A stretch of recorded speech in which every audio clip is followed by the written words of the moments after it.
Hola, el meu nombre és Víctor i els vaig a presentar la sopa de lletres. Era una vez una xiqueta que per a dinar els seus pares li ponien verdures i una sopa de lletres i la xiqueta no li agradava i no es va menjar.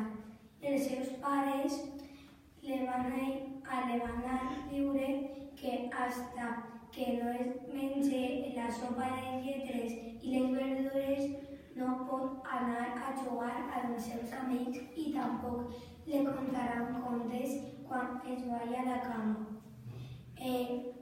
Al dia següent,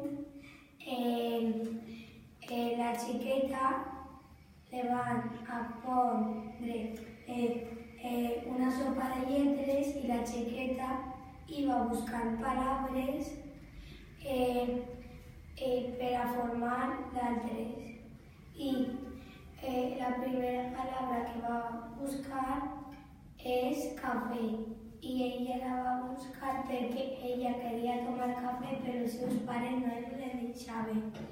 La segona paraula que va buscar és lluna perquè la xiqueta queria anar a la lluna però els seus pares decien que era molt menuda i no podia anar i que de major sí que podria anar a la lluna.